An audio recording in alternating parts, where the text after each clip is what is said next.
ಆಕಾಶವಾಣಿ. ನಮ್ಮ ಕರುಳಿನ ಕತೆಗಾರ, ನೀ ಎಲ್ಲಿ ಹೋದೆ ದೂರ, ಓ ನೀತಿಯಾನೆ ಸರ, ಮಮತೆಗಳ ಮಹಾದ್ವಾರ. ಮನೆ ಮನೆಯ ಹಣತೆ. Doctor B R. ಅಂಬೇಡ್ಕರ್ ಅವರ ಚಿಂತನೆಗಳನ್ನಾಧರಿಸಿದ ಪ್ರಾಯೋಜಿತ ಸರಣಿ ಕಾರ್ಯಕ್ರಮ. ಮೋಡ ಸೀಳಿಗದರಿ, ಮನೆ ಮನೆಯ ಹಣತೆಯಾದೆ, ಮನೆ ಮನೆಯ ಹಣತೆಯಾದೆ. ಕಾರ್ಯಕ್ರಮದ ಪ್ರಾಯೋಜಕರು ಡಾಕ್ಟರ್ ಬಿ.ಆರ್. ಅಂಬೇಡ್ಕರ್ ಸಂಶೋಧನಾ ಸಂಸ್ಥೆ, ಸಮಾಜ ಕಲ್ಯಾಣ ಇಲಾಖೆ, ಕರ್ನಾಟಕ ಸರ್ಕಾರ. Bharat Ratna doctor B R. ಅಂಬೇಡ್ಕರ್ ಅವರ ಜನ್ಮ ಶತಾಬ್ದಿ ಅಂಗವಾಗಿ 1991ರಲ್ಲಿ ಡಾಕ್ಟರ್ ಬಿ.ಆರ್. ಅಂಬೇಡ್ಕರ್ ಸಂಶೋಧನಾ ಸಂಸ್ಥೆಯನ್ನು ಸ್ಥಾಪಿಸಲಾಗಿದೆ. ಈ ಸಂಸ್ಥೆಯ ಮೂಲಕ ಸಾಮಾಜಿಕ, ಆರ್ಥಿಕ, ಶೈಕ್ಷಣಿಕ, ರಾಜಕೀಯ ಹಾಗೂ ಸಾಂಸ್ಕೃತಿಕವಾಗಿ ಸಮಾಜದಲ್ಲಿ ಶೋಷಿತರಾದ ಪರಿಶಿಷ್ಟ ಜಾತಿ ಸಮುದಾಯಗಳ ಬಗ್ಗೆ ವಿಶೇಷ ಅಧ್ಯಯನ ಮತ್ತು ಸಂಶೋಧನೆಗಳಿಂದ ಆ ಜನಾಂಗಗಳ ಸಮಕಾಲೀನ ಸಮಸ್ಯೆಗಳಿಗೆ ಪರಿಹಾರ ಒದಗಿಸುವುದು ಮುಖ್ಯ ಉದ್ದೇಶವಾಗಿದೆ. ಬೆಳ್ಳಿ ಬೆಟ್ಟಗಳ ಮೇಲೆ ಓಡಾಡಿದವೋ ಚಂದ್ರಮನೆ, ಮಾಡದ ಕತ್ತಲ ಗವಿಗೆ ಕಣ್ಣಾದೆ ಎಲ್ಲೋ ನೀನು. ಪ್ರಸ್ತುತಿ ಡಾಕ್ಟರ್ ಮೈಸೂರು ಉಮೇಶ್. ನಮ್ಮ ಕರುಳಿನ ಕತೆಗಾರ, ನೀ ಎಲ್ಲಿ ಹೋದೆ ದೂರ. Doctor B R. ಅಂಬೇಡ್ಕರ್ ಅವರ ಮೇಲೆ ಪ್ರಭಾವ ಬೀರಿದ ಚೇತನಗಳು ಕುರಿತು ಪ್ರೊಫೆಸರ್ ರಹಮತ್ ತರೀಕೆರೆ ಅವರೊಂದಿಗೆ ಮಾತುಕತೆ. ಇವರೊಂದಿಗೆ ಭಾಗವಹಿಸುತ್ತಾರೆ ಪ್ರೊಫೆಸರ್ ತ್ರಿವೇಣಿ. ಬೆಳ್ಳಿ ಬೆಟ್ಟಗಳ ಮೇಲೆ ಓಡಾಡಿದವೋ ಚಂದ್ರಮನೆ. ಮನುಷ್ಯ ಬದುಕಿಗೆ ಘನತೆ ತಂದುಕೊಟ್ಟಂತಹ ಡಾಕ್ಟರ್ ಬಾಬಾ ಸಾಹೇಬ ಅಂಬೇಡ್ಕರ್ ಅವರನ್ನ ಅನೇಕರು ಪ್ರಭಾವಿಸಿದ್ದಾರೆ. ಈ ಮಹಾ ವ್ಯಕ್ತಿಗಳನ್ನ ಕುರಿತು ನಮ್ಮೊಟ್ಟಿಗೆ ಚರ್ಚೆ ಮಾಡೋದಿಕ್ಕೆ ಪ್ರಸಿದ್ಧ ವಿಮರ್ಶಕರು, ಚಿಂತಕರು ಆದಂತಹ ರಹಮತ್ ತರೀಕೆರೆ ಸರ್ ಅವರು ನಮ್ಮೊಟ್ಟಿಗಿದ್ದಾರೆ. ಅಂಬೇಡ್ಕರ್ ಅವರು ರೂಪುಗೊಂಡ ಬಗೆಯನ್ನು ಕುರಿತು ಮಾತಾಡೋದಿಕ್ಕೆ ತಾವು ಬಂದಿದ್ದೀರಿ ಸರ್. ನಿಮಗೆ ವಂದನೆಗಳು. ಮೊದಲಿಗೆ ಅತಿ ಹೆಚ್ಚು ಪ್ರಭಾವ ಬೀರಿದಂತಹ ಬುದ್ಧನನ್ನ ಕುರಿತು ಮಾತಾಡಬೇಕು ಅಂತ ಕೋರ್ತೇನೆ ಸರ್. ಬಾಬಾ ಸಾಹೇಬ್ರ ಚಿಂತನೆ ಮೇಲೆ, ವ್ಯಕ್ತಿತ್ವದ ಮೇಲೆ ಆಳವಾದ ಪ್ರಭಾವ ಬೀರಿದ್ದು ಬುದ್ಧ. ಅವ್ರು ಹೈಸ್ಕೂಲ್ ಪಾಸ್ ಆದಾಗ ಅವರ ಹೈಸ್ಕೂಲ್ ಹೆಡ್ ಮಾಸ್ಟ್ರು ಒಂದು ಪುಸ್ತಕ ಕೊಟ್ಟರು, ಅದು ಬುದ್ಧನ ಮೇಲೆ ಇತ್ತು ಅಂತ ಹೇಳಿ ಕೇಳಿದೀವಿ ನಾವು. ಆದರೆ ನಿಜವಾಗ್ಲೂ ಅವ್ರಿಗೆ 1935ನೇ ಇಸ್ವಿನಲ್ಲಿ ಅವರು ಹೊಸ ಧರ್ಮವನ್ನು ಹುಡುಕಬೇಕು ಈ ದೇಶದ ಅಸ್ಪೃಶ್ಯರು ಅಂತ ಒಂದು ಸ್ಟೇಟ್ಮೆಂಟ್ ಮಾಡ್ತಾರೆ ಯಾವಾಲ ಎಂಬ ಊರಿನಲ್ಲಿ. ಅದಾಗಿ 21 ವರ್ಷಕ್ಕೆ ಅವರು ನಾಗಪುರದಲ್ಲಿ ಧಮ್ಮ ದೀಕ್ಷೆಯನ್ನು ತಗೊಳ್ತಾರೆ. ಆ ನಡುವೆ ಆಳವಾಗಿ ಅವರು ಬುದ್ಧಿಸಮ್ನ ಅಧ್ಯಯನ ಮಾಡ್ತಾರೆ. ಇಡೀ ಬಾಬಾ ಸಾಹೇಬರ ಚಿಂತನೆ ಮೇಲೆ ಬುದ್ಧನ 3 ತತ್ವಗಳು ಆಳವಾಗಿ ಪ್ರಭಾವ ಬೀರಿದೆ ಅಂತ ನಾನು ಭಾವಿಸಿದ್ದೀನಿ. ಮೊದಲನೇದು ಪ್ರಜ್ಞೆ, ಎರಡನೇದು ಕರುಣೆ ಅಥವಾ ಮೈತ್ರಿ, ಮೂರನೇದು ಶೀಲ. ಯಾವುದೇ ದೇಶದ ಒಬ್ಬ ನಾಗರಿಕ ಅಥವಾ ಯಾವುದೇ ಸಮಾಜದ ಅಥವಾ ಸಮುದಾಯದ ಜನ ಈ 3 ಗುಣಗಳನ್ನು, ಆಯಾಮಗಳನ್ನು ಪಡ್ಕೊಳ್ಳೇಬೇಕು ಅತ್ಯುತ್ತಮ ಸಮಾಜ ಆಗಬೇಕಾದ್ರೆ, ಅತ್ಯುತ್ತಮ ದೇಶ ಆಗಬೇಕಾದ್ರೆ ಅಂತ ಅಂಬೇಡ್ಕರ್ ಭಾವಿಸಿದರು. ಬಹಳ ಸಂಕ್ಷಿಪ್ತವಾಗಿ ಹೇಳಬೇಕು ಅಂದರೆ ಪ್ರಜ್ಞೆ ಅಂದರೆ ನಮ್ಮ ಸುತ್ತಮುತ್ತ ಏನಾಗ್ತಿದೆ, ನಾವು ಯಾಕೆ ಹೀಗಿದ್ದೀವಿ, ನಮ್ಮ ಸಮಾಜದಲ್ಲಿ ಏನಾಗ್ತಿದೆ ಅಂತ ಆಲೋಚನೆ ಮಾಡೋ ಬುದ್ಧಿ ಇದೆಯಲ್ಲ, ಪ್ರಖರವಾದ ಆಲೋಚನಾ ಕ್ರಮ, ಚಿಂತನೆ, ಪ್ರಶ್ನೆ ಮಾಡೋದು, ವಾಗ್ವಾದ ಮಾಡೋದು, ತರ್ಕ ಮಾಡೋದು, ಇದನ್ನು ಪ್ರಜ್ಞೆ ಅಂತ ನಾವು ಕರಿಬಹುದು. ಪ್ರಜ್ಞೆ ಒಂದರಿಂದಲೇ ಒಂದು ಅತ್ಯುತ್ತಮ ಸಮಾಜ ಅಥವಾ ವ್ಯಕ್ತಿತ್ವ ನಿರ್ಮಾಣ ಆಗೋದಿಲ್ಲ. ಆ ಪ್ರಜ್ಞೆಗೊಂದು ಅಂತಃಕರಣ ಬೇಕು, ತಾಯ್ತನ ಬೇಕು, ಮಾನವೀಯತೆ ಬೇಕು, ಯೂನಿವರ್ಸಲ್ ಹ್ಯೂಮನಿಸಮ್ ಬೇಕು. ಎಲ್ಲರ ನೋವು ನನ್ನ ನೋವು ಅಂತ ಭಾವಿಸೋದು, ಅದನ್ನು ನಾವು ಮೈತ್ರಿ ಮತ್ತು ಕರುಣೆ ಅಂತ ಕರಿತೀವಿ. ಇದು ಬುದ್ಧನ ಕಾನ್ಸೆಪ್ಟ್. ಮೂರನೇದು ಪ್ರಖರವಾದ ಆಲೋಚನಾ ಕ್ರಮ ಮತ್ತು ಹೃದಯವಂತಿಕೆ ಇರುವ ಈ ಅಂತಃಕರಣ. ಈ ಎರಡೂ ಇರುವ ವ್ಯಕ್ತಿ ಪರ್ಸನಲಿ ಬಹಳ ಶೀಲವಂತ ಆಗಿರಬೇಕು, ಪಂಚಶೀಲ. ಯಾಕಂದರೆ ಈ ಎರಡೂ ಅಸ್ತ್ರಗಳು, ಎರಡೂ ಗುಣಗಳು ಧಾರಣೆ ಮಾಡೋ ವ್ಯಕ್ತಿ ಶೀಲವಂತನಾಗದೆ ಹೋದರೆ, ಸಚ್ಚಾರಿತ್ರ ಇಲ್ಲದೆ ಹೋದರೆ ಅವೆರಡೂ ವ್ಯರ್ಥ ಆಗಿಬಿಡ್ತದೆ.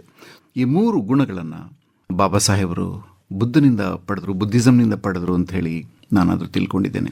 ಅವರ ಇಡೀ ಬರಹಗಳಲ್ಲಿ ಭಾರತದ ಸಮಾಜ ಒಂದು ಮಾನವೀಯ ಸಮಾಜ ಆಗಬೇಕು, ತನ್ನ ತಾರತಮ್ಯಗಳನ್ನು ಕಳ್ಕೊಂಡು ದಲಿತರಿಗಾಗಿ, ಅವರ ಸಮಾನತೆಗಾಗಿ, ಅವರ ಅಸ್ಪೃಶ್ಯತೆ ನಿವಾರಣೆಗಾಗಿ ಬಾಬಾ ಸಾಹೇಬರು ಕೆಲಸ ಮಾಡಿದರು ಅಂತ ಯೋಚನೆ ಮಾಡಿದರು ಅಂತ ಹೇಳ್ತಿರ್ತೀವಿ. ಅದು ಅರ್ಧ ಸತ್ಯ. ಇಡೀ ಭಾರತದ ಸಮಾಜವೇ ಮಾನವೀಕರಣ ಆಗಬೇಕು ಅಂತ. ಮಾನವೀಕರಣ ಆಗೋ ಕಾನ್ಸೆಪ್ಟ್ ಎಲ್ಲಿಂದ ಪಡ್ಕೊಂಡ್ರು? ಅವರು ಬುದ್ಧಿಸಮ್ನಿಂದ ಪಡ್ಕೊಂಡ್ರು. ಇಡೀ ಜೀವನದಲ್ಲಿ ಬುದ್ಧ ಎಷ್ಟೊಂದು ಬೇರೆ ಬೇರೆ ಬಗೆಯ ಜನರನ್ನು ಭೇಟಿ ಮಾಡ್ತಾರೆ. ಬುದ್ಧ ಅಂಗುಲಿಮಾಲ, ಸುಜಾತ ಥರದ ಭವೇಶಿ. ಸೊ ಇವರೆಲ್ಲರನ್ನೂ ಒಂದು ಇನ್ಕ್ಲೂಸಿವ್ ಆಗಿ ಒಂದು ತೆಕ್ಕಿನಲ್ಲಿ ತಗೊಳ್ಳುವಂಥ ಒಂದು ವಿಶಿಷ್ಟ ಅಂತಃಕರಣ ಬುದ್ಧನಲ್ಲಿತ್ತು. ಆ ಅಂತಃಕರಣ ಬಾಬಾ ಸಾಹೇಬರ ಚಿಂತನೆಯಲ್ಲಿ ಇದೆ. ಪ್ರಖರತೆ, ಪ್ರತಿರೋಧ, ಅದೆಲ್ಲ ಬಹಳ ಒಂದು ನಿಶ್ಚಿತವಾದ ಕತ್ತಿ ಥರ ಬಳಸ್ತಾರೆ ಬಾಬಾ ಸಾಹೇಬರು ರಾಜಕೀಯ ಎದುರಾಳಿಗಳ ವಿರುದ್ಧ. ಆದರೆ ಅಷ್ಟೇ ಆಳದಲ್ಲಿ ಅವರಿಗೆ ಒಂದು ಅಂತಃಕರಣ ಇತ್ತು. ಈ ಅಂತಃಕರಣ ಬಂದಿದ್ದು ಬುದ್ಧಿಸಮ್ನಿಂದ. ಭಾರತದ ಮಹಿಳೆಯರಿಗಾಗಿ ಅವರು ಸಂವಿಧಾನದಲ್ಲಿ ಅಳವಡಿಸಿದರು. ಕಾರ್ಮಿಕರಿಗಾಗಿ ಏನು ಅವರು ಕಾರ್ಮಿಕ ಮಂತ್ರಿಯಾಗಿ ಕೆಲಸ ಮಾಡಿದರು. ಅದೆಲ್ಲದರ ಹಿಂದೆ ದಮನಿತ ಸಮುದಾಯಕ್ಕೆ ಬಿಡುಗಡೆ ಕೊಡುವ ಒಂದು ದೊಡ್ಡ ಅಂತಃಕರಣ ಇತ್ತು. ಅದೆಲ್ಲ ನೋಡಿದ್ರೆ ಅದೆಲ್ಲ ಬುದ್ಧನ ಗುಣ ಅಂತಲೇ ನಂಗೆ ಅನಿಸುತ್ತೆ. ಅಂಬೇಡ್ಕರ್ ಅವ್ರ ಮೇಲೆ ಮತ್ತೊಬ್ಬರು ಪ್ರಭಾವ ಬೀರಿದ್ದು ಕಬೀರ್. ಆಶ್ಚರ್ಯ, ಬಾಬಾ ಸಾಹೇಬರು ತಮ್ಮ 3 ಗುರುಗಳನ್ನು ಹೇಳುವಾಗ ಬುದ್ಧ ನನ್ನ ಮೊದಲನೇ ಗುರು, 2ನೇ ಗುರು ಕಬೀರ ಮತ್ತು 3ನೇ ಗುರು ಫುಲೆ ಅಂತ ಹೇಳ್ತಾರೆ. ಅತ್ಯಂತ ವೈಚಾರಿಕ ನಿಶ್ಚಿತಮತಿಯಾಗಿದ್ದ ಬಾಬಾ ಸಾಹೇಬರು, ಅತ್ಯಂತ ದೊಡ್ಡ ವಿದ್ವಾಂಸರಾಗಿದ್ದ ಬಾಬಾ ಸಾಹೇಬರು, ಭಾರತದ ಸಂವಿಧಾನ ಕೊಟ್ಟ ಬಾಬಾ ಸಾಹೇಬರು ಒಬ್ಬ ನೇಕಾರ ಸಂತನಿಂದ ಪ್ರಭಾವಿತರಾಗಿದ್ದು ಬಹಳ ಆಶ್ಚರ್ಯ ಅನ್ನಿಸ್ತದೆ. ಇಡೀ ಕಬೀರ್ ಭಾರತದ ಸಂತರಲ್ಲಿ ಎನ್ಲೈಟನ್ಡ್ ಆಗಿರುವಂಥ ಒಬ್ಬ ಬಹಳ ದೊಡ್ಡ ವಿಚಾರವಾದಿ ಮತ್ತು ತನ್ನ ಕಾಲದ ಎಲ್ಲ ಧಾರ್ಮಿಕ ಮೌಢ್ಯಗಳ ವಿರುದ್ಧ ದಂಗೆ ಎದ್ದ ದಂಗೆಕೋರ ಸಂತ ಅವನು. ಮೂಲತಃ ಜುಗಿ ಸಮುದಾಯಕ್ಕೆ ಸೇರಿದವರು ಕಬೀರ್. ಮೂಲತಃ ನಾಥಪಂಥೀರು, ಆಮೇಲೆ ಇಸ್ಲಾಂ ಸ್ವೀಕಾರ ಮಾಡಿದರು ಅವನ ತಂದೆ ತಾಯಿಗಳು. ಅಂಥ ಒಂದು ಕುಟುಂಬದಲ್ಲಿ ಬೆಳೆದಂತಹ, ಅಂದರೆ ಅಸ್ಪೃಶ್ಯತೆ ಅನುಭವಿಸಿದ ವ್ಯಕ್ತಿ ಆತ ಕಬೀರ್, ಮುಸ್ಲಿಮನಾಗಿದ್ದರು ಕೂಡ. ಮತ್ತು ನೇಕಾರ ಸಮುದಾಯ ಬಹಳ ನಿರ್ಲಕ್ಷ್ಯಕ್ಕೆ ಒಳಗಾಗಿತ್ತು, ಅದಕ್ಕೆ ತಕ್ಕ ಪ್ರತಿಫಲ ಸಿಗ್ತಿರಲಿಲ್ಲ. ಹೀಗಾಗಿ ಇಡೀ ಕಬೀರ್ನ ಚಿಂತನೆಯಲ್ಲಿ ಜಾತಿ ಪದ್ಧತಿಯ ವಿರೋಧ ಇದೆ ಮತ್ತು ಹಿಂದೂ ಮುಸಲ್ಮಾನರ ಸಾಮರಸ್ಯದ ಬಗ್ಗೆ ಕೂಡ ಇದೆ. ಹೀಗಾಗಿ ಕಬೀರನ ಆಧ್ಯಾತ್ಮಿಕತೆ, ಬುದ್ಧನಿಂದಲೂ ಆಧ್ಯಾತ್ಮಿಕತೆ ತಗೊಂಡ್ರು ಬಾಬಾ ಸಾಹೇಬರು. ಯಾಕಂದರೆ ಯಾವುದೇ ರಾಜಕೀಯ ಸಾಮಾಜಿಕ ಆಂದೋಲನಕ್ಕೆ ಒಂದು ಸ್ಪಿರಿಚುವಲ್ ಡೈಮೆನ್ಷನ್ ಇರಬೇಕು ಅಂತ ಬಾಬಾ ಸಾಹೇಬರು ನಂಬಿದ್ರಿಂದಲೇ ಬುದ್ಧನೆಂಬ ಫಿಲಾಸಫರ್ನಿಂದ ಪ್ರೇರಣೆ ಪಡೆದರು ಮತ್ತು ಕಬೀರ್ನೆಂಬ ಸಂತನಿಂದ ಪ್ರೇರಣೆ ಪಡೆದರು. ಇಷ್ಟೇ ನಾವು ಗಮನಿಸಬೇಕಾದ್ದು. ಅತ್ಯಂತ ಹೆಚ್ಚು ಪಾಶ್ಚಾತ್ಯ ವಿಚಾರವಾದಿಗಳಿಂದ ಪ್ರಭಾವಿತರಾಗಿದ್ದ ಬಾಬಾ ಸಾಹೇಬರು, ಯಾಕಂದರೆ ಇಂಗ್ಲೆಂಡ್ ಮತ್ತು ಅಮೆರಿಕದಲ್ಲಿ ಕಲ್ತರೋರು. ಭಾರತದ ಒಬ್ಬ ನೇಕಾರ ಸಂತನಿಂದ ಪ್ರಭಾವಿತರಾಗಿದ್ದರು ಅನ್ನೋದು ಬಹಳ ದೊಡ್ಡ ಸಂಗತಿ. ಇದು ನಮಗೆ ಭಾರತದ ಸಂತ ಪರಂಪರೆಯನ್ನು ಆಧುನಿಕ ಕಾಲದ ರಾಜಕೀಯ ಸಾಮಾಜಿಕ ಚಳುವಳಿಗಳು ಹೇಗೆ ಅನುಸಂಧಾನ ಮಾಡಬೇಕು ಅನ್ನೋದಕ್ಕೆ ದೊಡ್ಡ ಪಾಠ ಕೂಡ. ನೀವೀಗಾಗಲೇ ಹೇಳಿದಾಗೆ ಅಕ್ಷರದ ಜ್ಯೋತಿ ಫುಲೆ ಅವರಿಂದ ಅಂಬೇಡ್ಕರ್ ಅವರು ಹೇಗೆ ಪ್ರಭಾವಿತರಾಗಿದ್ದಾರೆ ಸರ್? ಫುಲೆ ಅವರ ಪ್ರಭಾವ ತುಂಬ ಮಹಾರಾಷ್ಟ್ರದಲ್ಲಿ ದಟ್ಟವಾಗಿದ್ದ ಕಾಲದಲ್ಲಿ ಬಾಬಾ ಸಾಹೇಬರು ಹುಟ್ಟಿದ್ರು. ಹೀಗಾಗಿ ಮರಾಠಿ ಸಂಸ್ಕೃತಿ ಕೂಡ ಫುಲೆ ಮೂಲಕ ಬಂತು. ಫುಲೆ ಅವರ ಒಂದು ದೊಡ್ಡ ಇದೇನು ಅಂತಂದರೆ, ದಮನಿತರು, ಅಸ್ಪೃಶ್ಯರು ಮುಖ್ಯವಾಗಿ ಮತ್ತು ಮಹಿಳೆಯರು ಭಾರತದಲ್ಲಿ ಬಿಡುಗಡೆ ಪಡಿಬೇಕಾದ್ರೆ ಆಧುನಿಕ ಶಿಕ್ಷಣವನ್ನು ಪಡಿಬೇಕು ಅನ್ನೋದು ಫುಲೆಯವರ ಬಹಳ ದೊಡ್ಡ ಕನಸಾಗಿತ್ತು. ಬಾಬಾ ಸಾಹೇಬರಿಗೆ ಫುಲೆಯವರಿಂದ ಪಡೆದ ಬಹಳ ಇಂಪಾರ್ಟೆಂಟ್ ಆದ ಪ್ರೇರಣೆ ಅಂದರೆ, ನನ್ನ ಸಮುದಾಯ ಭಾರತದಲ್ಲಿ ಒಂದು ಘನತೆವೆತ್ತ ನಾಗರಿಕ ಸಮುದಾಯವಾಗಿ ಬದಲಾಗಬೇಕಾದ್ರೆ ಆಧುನಿಕ ಶಿಕ್ಷಣ ಪಡಿಬೇಕು. ಅಂದರೆ ಬ್ರಿಟಿಷರು ಕೊಡ್ತಾ ಇದ್ದ ಆಧುನಿಕ ಶಿಕ್ಷಣ. ಹೀಗಾಗಿ ಬಾಬಾ ಸಾಹೇಬರು ಎಲ್ಲೆಲ್ಲಿ ಹೋಗ್ತಾರೆ ಅಲ್ಲೆಲ್ಲ ಶಿಕ್ಷಣ ಸಂಸ್ಥೆಗಳನ್ನು ಸ್ಥಾಪನೆ ಮಾಡ್ತಾರೆ. ನಾವು ಇತಿಹಾಸ ಕಟ್ಟಿದೆವು ಅಂಥೇಳಿ ಮಹಾರಾಷ್ಟ್ರದ ಮಹಿಳೆಯರು ಬಾಬಾ ಸಾಹೇಬರಿಂದ ಪ್ರೇರಿತರಾದವರು ತಮ್ಮ ಅನುಭವ ಹಂಚಿಕೊಂಡಿರೋ ಒಂದು ಪುಸ್ತಕ ಬಂದಿದೆ, ಅಮಿ ಇತಿಹಾಸ ಪಡವಲ್ಲ ಅಂತ. ಅದರೆಲ್ಲ ಬಾಬಾ ಸಾಹೇಬರಿಂದ ಪ್ರೇರಣೆ ಪಡೆದಿರೋ ಮಹಿಳೆಯರೆಲ್ಲರೂ ಹೇಳೋದು ಅಂದರೆ ಶಿಕ್ಷಣ ಶಿಕ್ಷಣ ಶಿಕ್ಷಣ. ಅದನ್ನು ಪಡೆದದ್ದು ಫುಲೆಯಿಂದ. ಹೀಗಾಗಿ ಬಾಬಾ ಸಾಹೇಬ್ರು ಎಜುಕೇಟ್ ಅಂತ ಹೇಳ್ತಾರೆ ನೋಡಿ, ಎಜುಕೇಟ್, ಅಜಿಟೇಟ್. ನೋಡಿ, ಮೊದಲನೇ ಶಬ್ದ ಎಜುಕೇಟ್. ಎಜುಕೇಷನ್ನು ನನ್ನ ಸಮುದಾಯಕ್ಕೆ ಒಂದು ಹೊಸ ಚಿಂತನೆಯನ್ನು, ಹೊಸ ಆಧುನಿಕತೆಯನ್ನು, ಬಾಳಿನ ಹಾದಿಯನ್ನು ಹಾಸಿಕೊಡ್ತದೆ ಅಂತ ಅದನ್ನು ಅವರು ಫುಲೆಯಿಂದ ಪಡೆದರು. ಮರಾಠವಾಡದಲ್ಲಿ, ಔರಂಗಾಬಾದದಲ್ಲಿ ಶಿಕ್ಷಣ ಸಂಸ್ಥೆ ಸ್ಥಾಪನೆ ಮಾಡಿದರು. ನಮ್ಮ ಮೈಸೂರು ಮಹಾರಾಜರಿಂದ ಭೂಮಿ ತಗೊಂಡು ಬೆಂಗಳೂರಿನಲ್ಲಿ ಶಿಕ್ಷಣ ಸಂಸ್ಥೆ ಸ್ಥಾಪನೆ ಮಾಡಿದರು. ಸಿದ್ಧಾರ್ಥ ಕಾಲೇಜು. ಶಿಕ್ಷಣ ಶಿಕ್ಷಣ ಶಿಕ್ಷಣ ಮತ್ತು ಸಮಾಜ ಸುಧಾರಣೆ, ಆಧುನಿಕ ಶಿಕ್ಷಣ ಮತ್ತು ಸಮಾಜ ಸುಧಾರಣೆ ಜೊತೆಯಲ್ಲಿ ಹೋಗ್ತದೆ ಅನ್ನೋ ಪಾಠವನ್ನು ಫುಲೆಯಿಂದ ಪಡೆದರು ಬಾಬಾ ಸಾಹೇಬರು. ಅಂಬೇಡ್ಕರ್ ಅವರು ಸಾಹು ಮಹಾರಾಜರವರಿಂದನೂ ಪ್ರಭಾವಿತರಾಗಿದ್ದಾರೆ ಸರ್, ಅದ್ರ ಕುರಿತು ಬಾಬಾ ಸಾಹೇಬರು ಅಮೇರಿಕದಿಂದ ಡಾಕ್ಟರೇಟ್ ಪಡೆದು ವಾಪಸ್ಸು ಬಂದ ಮೇಲೆ ಅವರಿಗೆ ಬರೋಡಾದಲ್ಲಿ ಕೆಲಸ ಸಿಕ್ತು. ಅದರಲ್ಲಿ ಕೆಲಸ ಮಾಡೋಕ್ಕಾಗದಿರೋಂಥ ಅಸಹಾಯಕತೆ ಇದರಿಂದ ಬಾಂಬೆಗೆ ಬಂದರು. ಆ ಹೊತ್ತಿಗೆ ಸಾಹು ಮಹಾರಾಜರು ಬಾಲ್ ಗಂಗಾಧರ್ ತಿಲಕ್ ಮತ್ತು ಅವರ ಪತ್ರಿಕೆ ಕೇಸರಿ, ಅವರ ಸಮಾಜ ಸುಧಾರಣೆ 19ನೇ ಶತಮಾನದಲ್ಲಿ ಶುರುವಾಗಿತ್ತು. ಮಹಿಳೆಯರಿಗೆ ಶಿಕ್ಷಣ, ವಿಧವಾ ವಿವಾಹ ಮಾಡೋದು, ದಲಿತರಿಗೆ ಶಿಕ್ಷಣ, ಅವರಿಗೆ ಹಾಸ್ಟೆಲ್ ಕಟ್ಟಿಸ್ಕೊಡೋದು, ಬಹಳ ದೊಡ್ಡ ದೊಡ್ಡ ಸುಧಾರಣೆಗಳನ್ನು ಮಾಡಿ ಸಂಪ್ರದಾಯವಾದಿಗಳ ಒಂದು ಕನಲಿಕೆಗೆ, ಆಗ್ರಹಕ್ಕೆ, ಕೋಪಕ್ಕೆ ತುತ್ತಾಗಿದ್ದ ಸಾಹು ಮಹಾರಾಜರನ್ನು ಯಾರಾದರೂ ಒಬ್ಬರು ರಕ್ಷಣೆ ಮಾಡೋರು ಬೇಕಾಗಿತ್ತು. ಸಾಹು ಮಹಾರಾಜರು ಅಂಬೇಡ್ಕರ್ ಪಾಠ ಮಾಡ್ತಿದ್ದ ಕಾಲೇಜಿಗೆ ಹುಡ್ಕೊಂಡು ಹೋಗ್ತಾರೆ. ಒಬ್ಬ ಮಹಾರಾಜ, ಒಬ್ಬ ತರುಣ ವಿದ್ವಾಂಸನ ಹುಡ್ಕೊಂಡು ಬಂದು ಅಂಬೇಡ್ಕರ್ಗೆ ಆಶ್ಚರ್ಯ. ಅವ್ರು ಹೇಳ್ತಾರೆ, ನೀನೊಂದು ಪತ್ರಿಕೆ ಶುರು ಮಾಡು ಅಂತ. ಆಗ ಮೂಕನಾಯಕ ಪತ್ರಿಕೆಯನ್ನು ಅವರು ಶುರು ಮಾಡ್ತಾರೆ. 18ನೇ ಇಸ್ವಿಯಲ್ಲಿ ಶುರುವಾದ ಈ ಸ್ನೇಹ ಕೇವಲ 3 ವರ್ಷ ಇದ್ದಿದ್ದು. ಯಾಕಂದರೆ 21-22ನೇ ಇಸ್ವಿಗೆ ಸಾಹು ಮಹಾರಾಜರು ತೀರ್ಕೊಂಡ್ರು. ಈ 3 ವರ್ಷ ಅವರ ಸ್ನೇಹ, ವೈಚಾರಿಕ ಸ್ನೇಹ ಎಷ್ಟು ಗಾಢವಾಗಿತ್ತು ಅಂದರೆ ಬಾಬಾ ಸಾಹೇಬರು ಆಮೇಲೆ ಮಂತ್ರಿಗಳಾಗಿ ತಂದ ಅನೇಕ ಸುಧಾರಣಾ ಕ್ರಮಗಳಲ್ಲಿ ಸಾಹು ಮಹಾರಾಜರು ತಂದ ಸುಧಾರಣೆಗಳ ಒಂದು ಪ್ರಭಾವ ಇತ್ತು. ಆಮೇಲೆ ಇಂಗ್ಲೆಂಡ್ಗೆ ಹೋಗ್ತಾರೆ ಬಾಬಾ ಸಾಹೇಬರು. ಇಂಗ್ಲೆಂಡ್ಗೆ ಕಳಿಸ್ಕೊಟ್ಟವ್ರೆ ಸಾಹು ಮಹಾರಾಜರು. ಬಹಿಷ್ಕೃತ ಜನರ ಸಮಾವೇಶ ಮೊದಲು ಮಾಣಗಾಂವ್ದಲ್ಲಿ ನಡೀತದೆ, ಆಮೇಲೆ ನಾಗ್ಪುರದಲ್ಲಿ ನಡೀತದೆ, ಆಮೇಲೆ ದೆಹಲಿ ನಡೀತದೆ. 3 ಸಮಾವೇಶ ನಡೀತದೆ. ಮೊದಲ 2 ಸಮಾವೇಶದ ಅಧ್ಯಕ್ಷತೆ ಸಾಹು ಮಹಾರಾಜರು ವಹಿಸ್ತಾರೆ.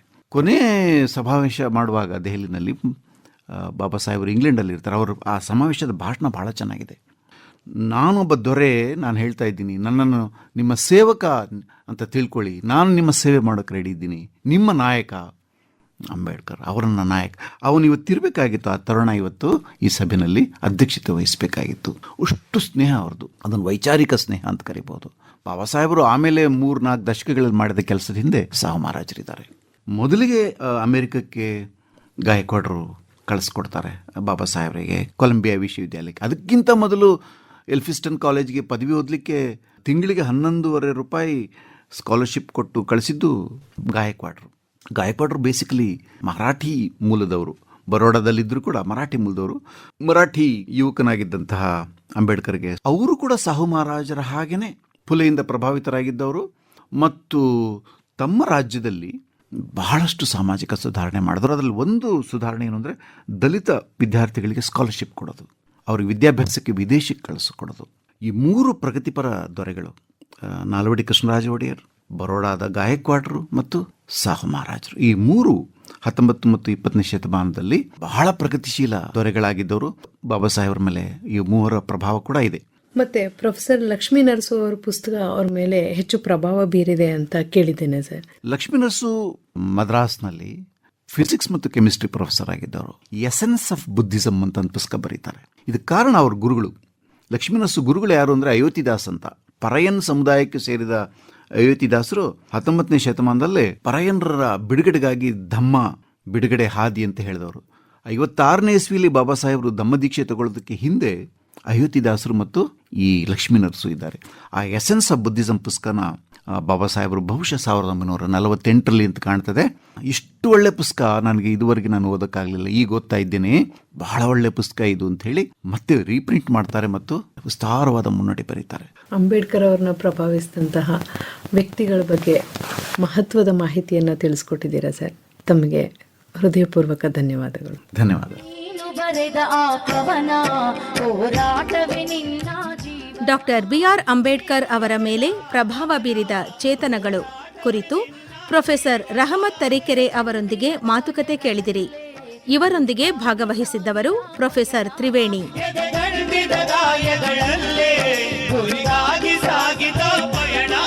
ನಮ್ಮ ಬದುಕ ಬೆಳಕಿಗಾಗಿ ನೀನಾದೆ ಎಲ್ಲೋ ಯೋಗಿ, ನಮ್ಮ ಬದುಕ ಬೆಳಕಿಗಾಗಿ ನೀನಾದೆ ಎಲ್ಲೋ ಯೋಗಿ, ನೀನಾದೆ ಎಲ್ಲೋ ಯೋಗಿ, ನೀನಾದೆ ಎಲ್ಲೋ ಯೋಗಿ. ಮನೆ ಮನೆಯ ಹಣತೆ. ಡಾಕ್ಟರ್ ಬಿಆರ್ ಅಂಬೇಡ್ಕರ್ ಅವರ ಚಿಂತನೆಗಳನ್ನಾಧರಿಸಿದ ಪ್ರಾಯೋಜಿತ ಸರಣಿ ಕಾರ್ಯಕ್ರಮ ಕೇಳಿದಿರಿ. ಮೋಡ ಸೀಳಿಗದರಿ ಮನೆ ಮನೆಯ ಹಣತೆಯಾದೆ, ಮನೆ ಮನೆಯ ಹಣತೆಯಾದೆ. ಕಾರ್ಯಕ್ರಮವನ್ನು ಪ್ರಾಯೋಜಿಸಿದವರು ಡಾಕ್ಟರ್ ಬಿಆರ್ ಅಂಬೇಡ್ಕರ್ ಸಂಶೋಧನಾ ಸಂಸ್ಥೆ, ಸಮಾಜ ಕಲ್ಯಾಣ ಇಲಾಖೆ, ಕರ್ನಾಟಕ ಸರ್ಕಾರ. ಭಾರತ ರತ್ನ ಡಾಕ್ಟರ್ ಬಿಆರ್ ಅಂಬೇಡ್ಕರ್ ಅವರ ಜನ್ಮ ಶತಾಬ್ದಿ ಅಂಗವಾಗಿ 1991ರಲ್ಲಿ ಡಾಕ್ಟರ್ ಬಿಆರ್ ಅಂಬೇಡ್ಕರ್ ಸಂಶೋಧನಾ ಸಂಸ್ಥೆಯನ್ನು ಸ್ಥಾಪಿಸಲಾಗಿದೆ. ಈ ಸಂಸ್ಥೆಯ ಮೂಲಕ ಸಾಮಾಜಿಕ, ಆರ್ಥಿಕ, ಶೈಕ್ಷಣಿಕ, ರಾಜಕೀಯ ಹಾಗೂ ಸಾಂಸ್ಕೃತಿಕವಾಗಿ ಸಮಾಜದಲ್ಲಿ ಶೋಷಿತರಾದ ಪರಿಶಿಷ್ಟ ಜಾತಿ ಸಮುದಾಯಗಳ ಬಗ್ಗೆ ವಿಶೇಷ ಅಧ್ಯಯನ ಮತ್ತು ಸಂಶೋಧನೆಗಳಿಂದ ಆ ಜನಾಂಗಗಳ ಸಮಕಾಲೀನ ಸಮಸ್ಯೆಗಳಿಗೆ ಪರಿಹಾರ ಒದಗಿಸುವುದು ಮುಖ್ಯ ಉದ್ದೇಶವಾಗಿದೆ. ಬೆಳ್ಳಿ ಬೆಟ್ಟಗಳ ಮೇಲೆ ಓಡಾಡಿದವೋ ಚಂದ್ರಮನೆ, ಮಾಡದ ಕತ್ತಲ ಗವಿಗೆ ಕಣ್ಣಾದೆ ಎಲ್ಲೋ ನೀನು. ಪ್ರಸ್ತುತಿ ಡಾಕ್ಟರ್ ಮೈಸೂರು ಉಮೇಶ್. ನಮ್ಮ ಕರುಳಿನ